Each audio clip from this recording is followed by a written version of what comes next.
Hello, Cooper Clever, 1972. Back with book collection number 13. Film books still. I'm going to cover the remainder of the box. I think I can do it in 20 minutes. So just hang on a sec and I'll get the books. So I'll be right back. It'll be just like a second.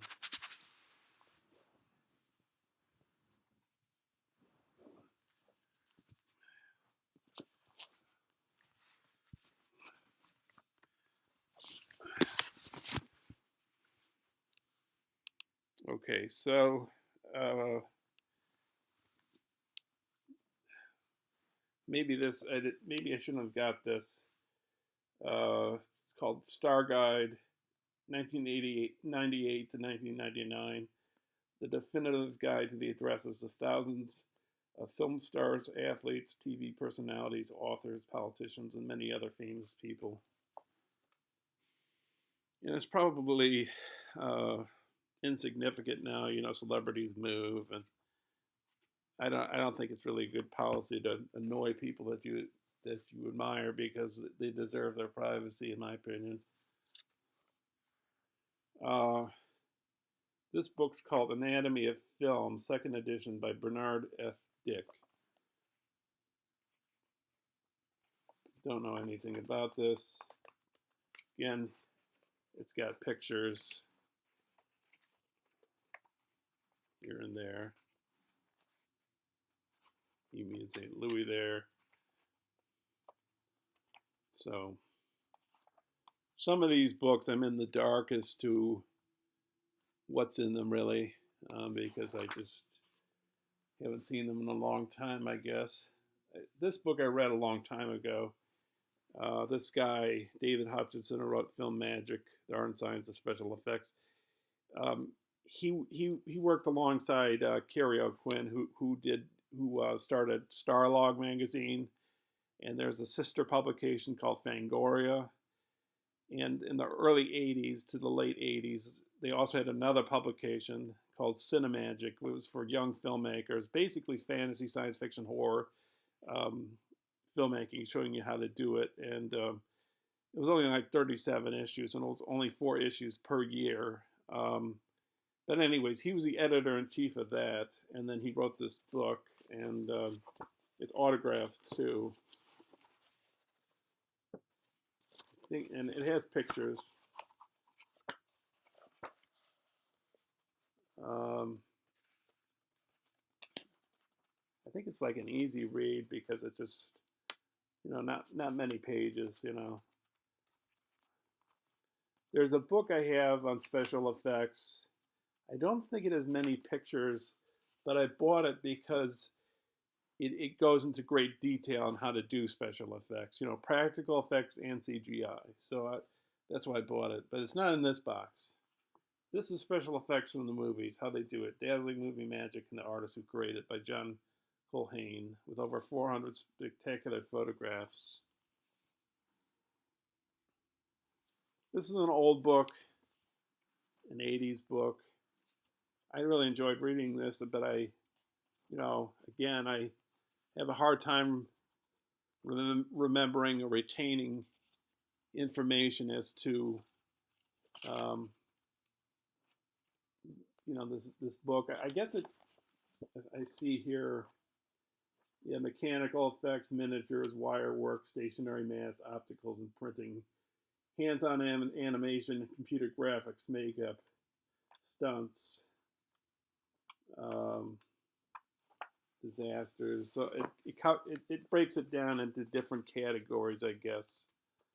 Um, and here's another one on special effects. It's called Film Tricks: Special Effects in the Movies by Harold Schechter and David Everett.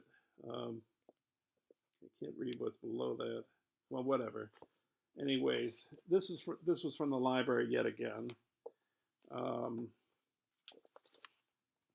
that's not the back cover. That's the back. That's the last page in the book. Um, but this is Samson and Delilah by with Victor Mature as Samson.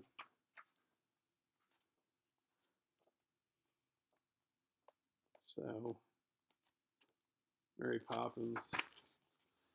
These two books are basically, I don't know, I'd probably never read these, but Goofy, The Good Sport. I don't remember where I acquired this book. Um, I guess I never read it.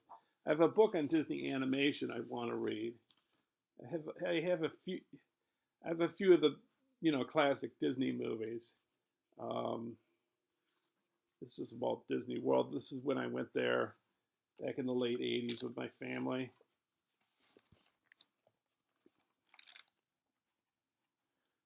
Um, if you ask me now, would I want to go to Disney World? The answer would be probably no. Um, I'd rather go to a place like Japan, and I'm more into like historical stuff. And I don't think the Magic Kingdom or Epcot would be my cup of tea anymore. Be right back.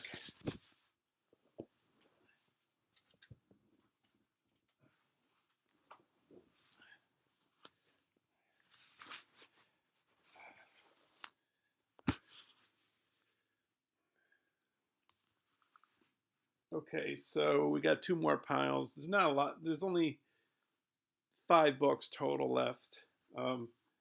This book I read at the start of high school, like in 1987 or 88. How to Read a Film by James Monaco.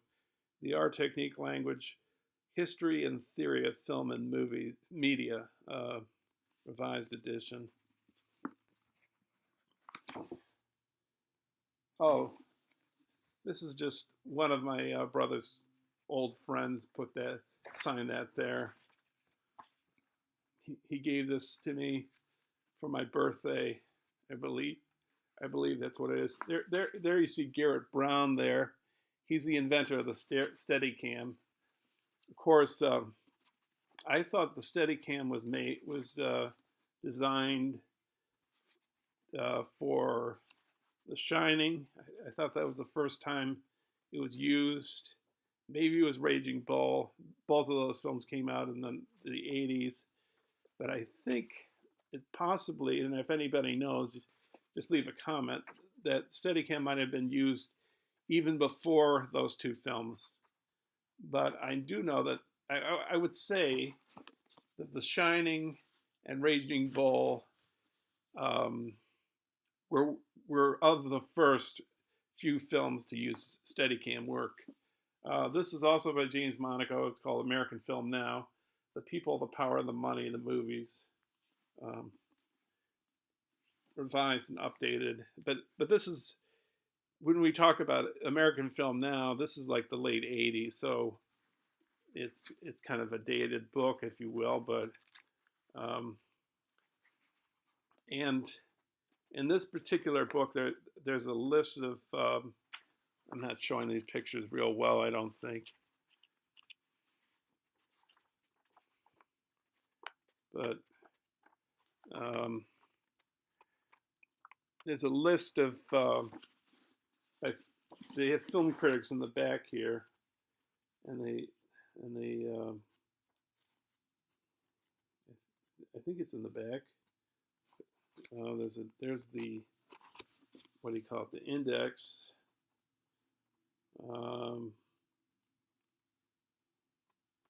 Let's see, there's a filmography back there. Yeah, here you go. Critics list, the best American films from 68 to 77. Best American films of the decade: The Godfather, Nashville, Petulia, Annie Hall, Mean Streets, 2001, The Wild Bunch. Best European films of the decade: My Night at Maud, Scenes from Marriage, Claire's Knee, The Conformists, Amarcord, The Sorrow and the Pity.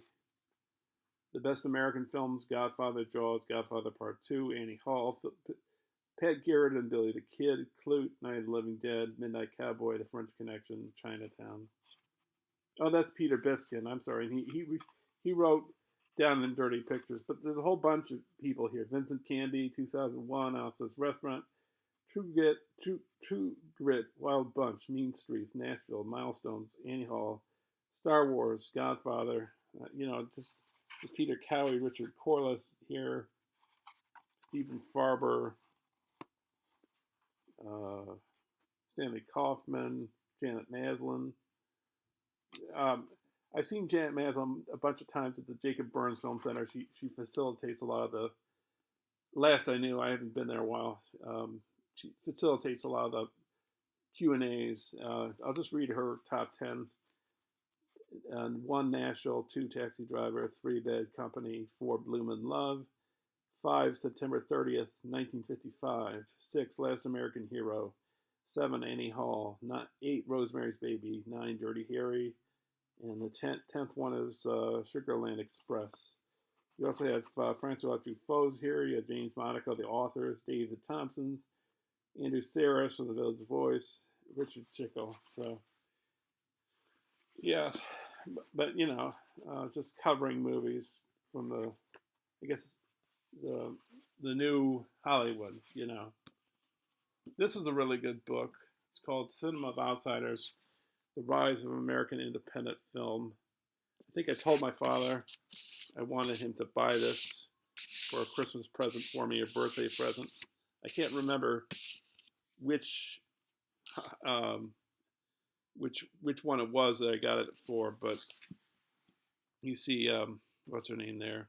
Lily Taylor, I think that's her name, for I Shot Andy Warhol. And this is a pretty good book. Roger Ebert says on the back, well, you got Leonard Maltin, you got David Ansen leaving blurs. I'll read Roger Ebert's.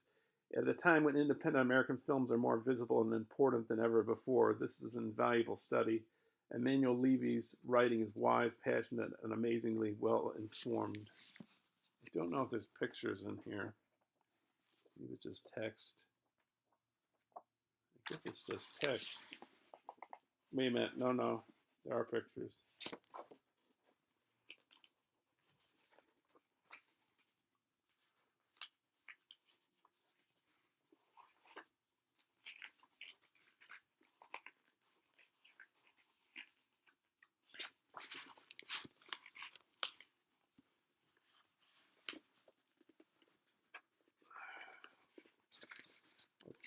I'm going to try to show the pictures in this one.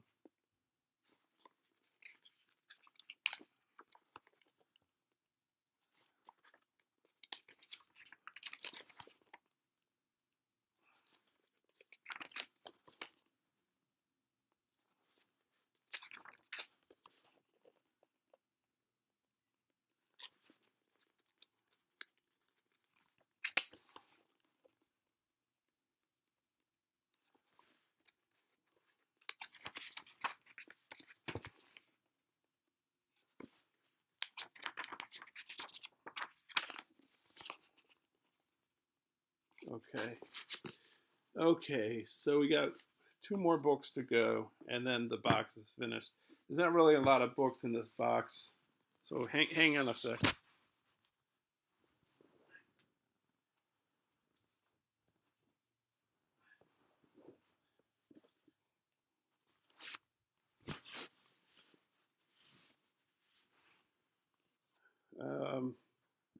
We've got Science Fiction in the Cinema by John Baxter.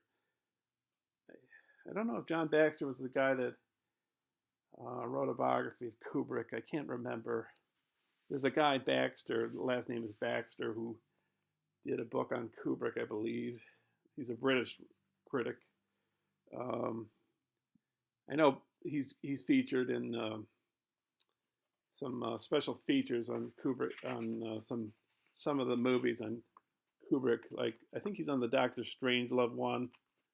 So, but he might be on other ones as well. I think he's on the Blu-ray of Clockwork Orange too. And he's on the Criterion Blu-ray of Barry Lyndon as well, I believe. I briefly looked through the special features of Barry Lyndon. I didn't watch them all in their entirety, but I think he was on there. John Baxter, I think his name is. It says John Baxter there. I think that's the same guy. Last off, we've got Kenneth Anger's Hollywood Babylon. Oh, this is quite a lot of pictures here.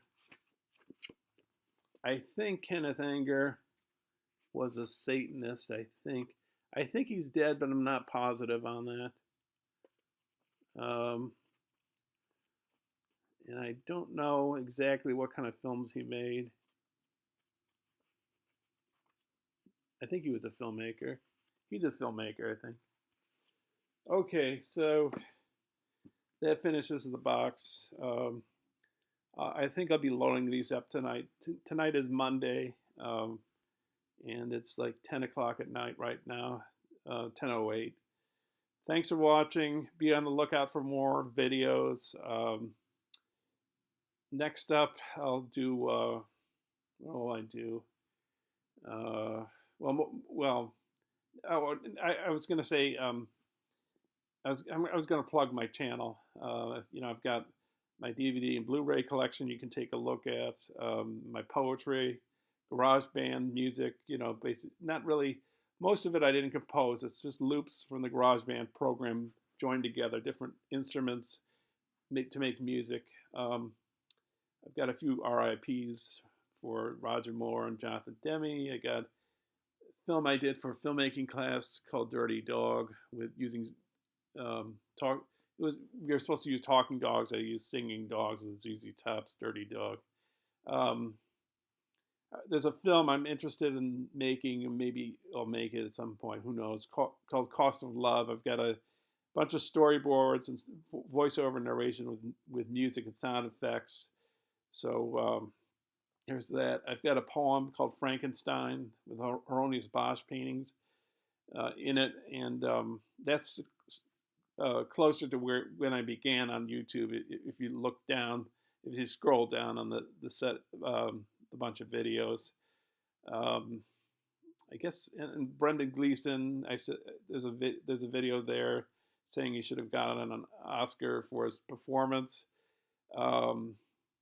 I did one about Trump, about before he was elected, and that's all I can think of for the moment. There's a few GarageBand videos that I either did a guitar thing on, or maybe that was a poem one. But there's a few that I also did a MIDI keyboard on, and so in a sense I composed those, if you will, but I really didn't. I just hit a bunch of keys, and if you do the synthesizer, the arpeggiator on the GarageBand program, you can just hit a key and hit another key, and it'll sound like you're playing a lot of keys without hitting a lot of keys really fast. And you can speed the tempo up. I did another song, I think it's called something like Just Listen to This Music or something. It's a guitar piece, but it was done on the MIDI keyboard. I played it really slow, and then I sped it up the tempo, so it sounds like it's being played real fast. Well, it's fast in the video, so take a look at that. I know I'm going on and on. I'll stop yammering. Comments are welcome, and I'll see you soon. Thanks a lot for watching.